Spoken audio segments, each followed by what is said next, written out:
இந்த நூல் என்ன செய்ய வேண்டும் என்று கனவு கண்டேனோ அந்த கனவை நனவாக்கி இருக்கிறீர்கள்.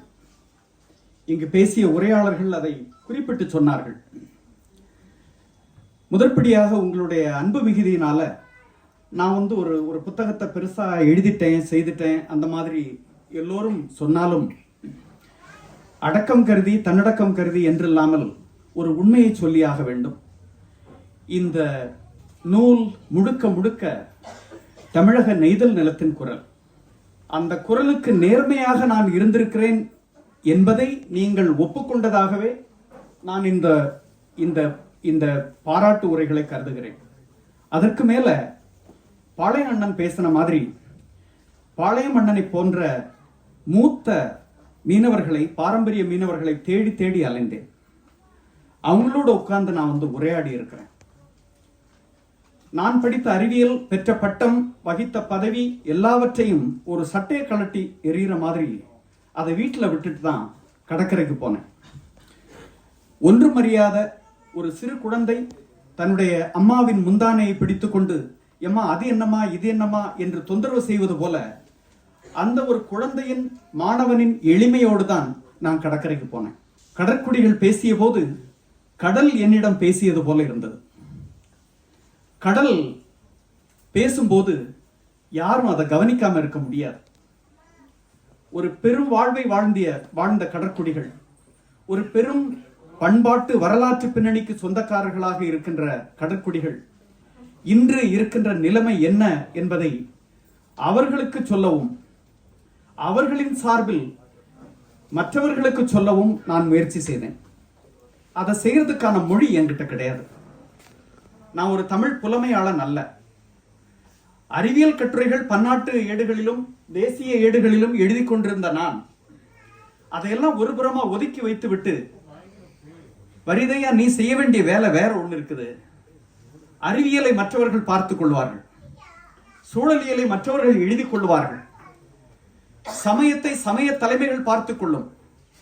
நீ கடல் சொல்றத கேளு, கடலின் மாணவனாக உன்னை வரித்துக்கொள் என்று காலம் எனக்கு சொன்னது. இப்ப பெரிய ஞானம் எல்லாம் கிடையாது, பெரிய பின்னணி எல்லாம் கிடையாது, பேசுவதற்கான மொழி என்னிடம் இருக்கவில்லை. தட்டு தடுமாறித்தான் நான் எழுத தொடங்கினேன். நான் பேசுறதுல எதுவுமே மிக இல்லை. ஆனால் நீ எங்கள் குழந்தை, எங்கள் உணர்வுகளை நீ பிரதிபலிக்கிறாய் என்று என்னை சார்ந்த சமூகம் சொன்னபோது அதுல எனக்கு ஒரு உணர்வு கிடைத்தது. இந்த வேலை நம்ம தொடர்ந்து செய்ய வேண்டும் என்று தோன்றியது. சமவெளி சமூகம், நெய்தல் சமூகம் சமவெளி சமூகத்தை நோக்கி உரையாட மறந்து விட்டது இடைப்பட்ட நீண்ட காலமாக. அந்த உரையாடலை மீட்டெடுக்க வேண்டும், அந்த உறவை மீட்டெடுக்க வேண்டும் என்றால் பரஸ்பரம் புகார்களை சொல்லிக் கொண்டிருப்பதன் மூலமோ பரப்புரைகளின் மூலமோ அதை செய்ய முடியாது. தோழர் மாலதி மைத்ரி அருமையாக சொல்லுவார், போராட்டங்களால் மட்டும் நெய்தல் சமூகத்திற்கு எதிர்காலத்தை நீங்கள் உறுதி செய்ய முடியாது. இப்போது நீங்கள் செய்ய வேண்டியது கருத்து போராட்டம் என்பது. இந்த கருத்தை நீங்கள் உயர்ந்த தொனியில், உச்ச குரலில் நீங்கள் கத்தி கத்தி பேச வேண்டும் என்பதில்லை. உண்மை ஓங்கி முழங்கக்கூடிய குரலை விட உரத்தது, வலிமை வாய்ந்தது. கடலை போல உண்மைக்கும் அத்தனை பெரிய ஆற்றல் இருக்குது. ஒரு புகழ் வெளிச்சத்தில் வராம, லைம் லைட்ல வராம, விளம்பரங்களை தேடி செல்லாமல், நான் பேசுறத மீடியாவில் கவர் பண்ணுங்க அந்த மாதிரி எல்லாம் யார்கிட்டையும் கேட்காம, ஒரு லோ ப்ரொஃபைல்ல அந்த சமூகத்தை சார்ந்த ஒருவன் அவன் பாட்டுக்கு கடற்கரைகளுக்கு போறான், அந்த மக்களை சந்திக்கிறான், அது சார்ந்த விற்பனர்களோடு உரையாடுகிறான், பல்வேறு துறை சார்ந்த புலமையாளர்களோடு உட்காருகிறான். இந்த விஷயங்கள் எல்லாம் கவனமாக, பொறுப்போடு, கூர்மையோடு, காலத்தோடு நேர்மை பேணி நிறைய நேரம் எடுத்து தான் இந்த விஷயங்களை எல்லாம் பதிவு பண்ணேன். ஏன்னா நான் புலமையாளர் இல்லை. சில உரைகளை எல்லாம் 8 தடவை 10 தடவை கேட்டிருக்கிறேன். அதை எப்படி தணிக்கை செய்ய வேண்டும் என்பதெல்லாம் எனக்கு தெரியாது.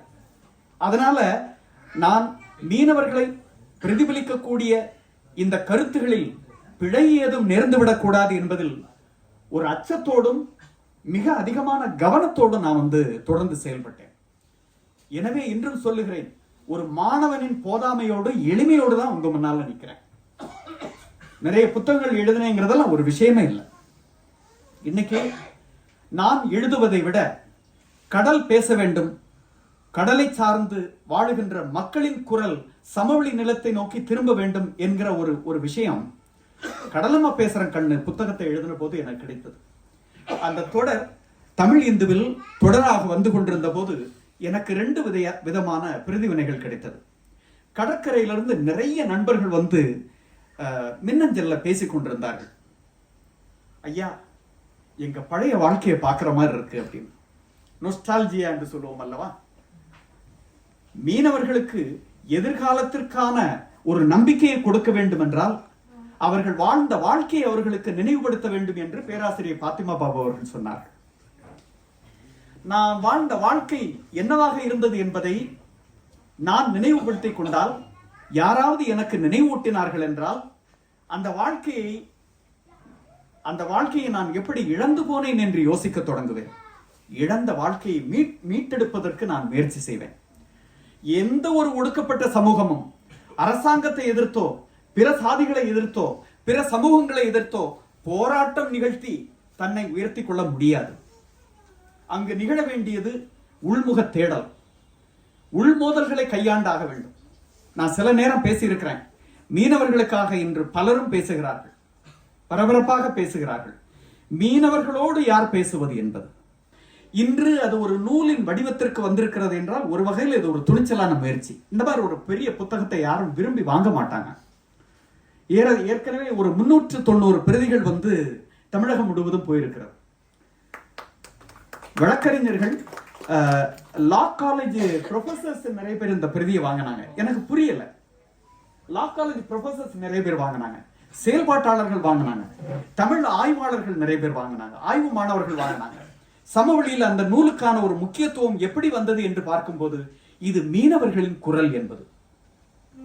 சமவெளியை நோக்கி பேசாமல் இருந்தது அல்லது சமவெளியை நோக்கி முதுகை திருப்பி கொண்டது என்பது மீனவர்களுடைய தவறாக இருக்கும் என்றால் அந்த வரலாற்று பிழையிலிருந்து அவர்கள் கற்றுக்கொள்ள வேண்டும். பரஸ்பரம் குற்றம் சாட்டுவதன் மூலமாகவோ, பரப்புரைகள் மூலமாகவோ, அரசியல் போராட்டங்கள் மூலமாகவோ ஒரு சமூகத்தை அடுத்த கட்டத்திற்கு நகர்த்துவது சாத்தியமில்லை. அவர்கள் எழுத வேண்டும், அந்த சமூகம் தன்னை எழுதிக் கொள்ள வேண்டும், அந்த சமூகம் வாசிக்க வேண்டும். இந்த எழுத்தின் மூலம், வாசிப்பின் மூலம் சமவெளி நிலத்தோடு உரையாடலை தொடங்க வேண்டும். அதுதான் எந்த ஒரு சமூகத்திற்கும் மீட்பிற்கான வழி என்று நான் நினைக்கிறேன். கத்தோலிக்க சமயமானாலும் சரி, எந்த சமயமானாலும் சரி, பேராசிரியர் வேதசகாயகுமார் சொல்வார், உங்களை மீட்பதற்காக மேலிருந்து இன்னொரு தடவை மீட்பர் வரப்போறதில்லை, அந்த மீட்பர் உங்க சமுதாயத்திலிருந்தே வர வேண்டும் என்பது. இந்த உள்மோதல்களை கையாளுவது, உள்முக தேடலை தொடங்குவது, தன்னை எழுதிக் கொள்வது, யதார்த்தத்தை எழுதிக் கொள்வது, அடித்தளத்தில் இருக்கின்ற மீனவர்களின் குரலை மேடைக்கு கொண்டு வருவது. இங்க செய்த ஒவ்வொரு வேலையுமே ஒரு பொருளோடு செய்தோம். சமூகங்கள், அண்டை சமூகங்கள் ஒன்றை ஒன்று பற்றி கொள்ள வேண்டும், ஒருவரை ஒருவர் புரிந்து கொள்ள வேண்டும், அரவணைத்துக் கொள்ள வேண்டும், உறவாட வேண்டும், உரையாட வேண்டும். ஸ்டெர்லைட் போராட்டம் இன்று அது எட்டியிருக்கின்ற எல்லையை அது எட்டியிருக்கிறது என்றால் அன்று மீனவர்கள் அதை புரிந்து கொள்ளவில்லை. எல்லா சமூகத்தினரையும் அந்த போராட்டத்தின் வளையத்திற்குள் கொண்டு வந்தது. தமிழ்நாடு வணிகர் பேரவை தன்னை முன்னிலைப்படுத்தி அந்த போராட்டத்தில் தன்னை இணைத்துக் கொண்டது. ஒரு வணிகர் சமூகத்துக்கும் இந்த புத்தகத்துக்கும் என்ன சம்பந்தம், மீனவர்களுக்கு என்ன சம்பந்தம் என்று கேட்டால், உலகம் இயங்குவது இந்த உறவு தொடர்பில் தான். எப்போதெல்லாம் இந்த உறவு துண்டிக்கப்பட்டதோ மீனவர்களை பற்றிய எழுத்து இல்லாமலானது. எப்போதெல்லாம் மீனவர்களுடைய வாழ்க்கை பெரு வீழ்ச்சியை சந்தித்ததோ அந்த வீழ்ச்சியோடு இலக்கியத்தில், பதிவில் அவர்களுக்கு இடமில்லை என்பதும் ஒன்று போல நடந்திருக்கிறது.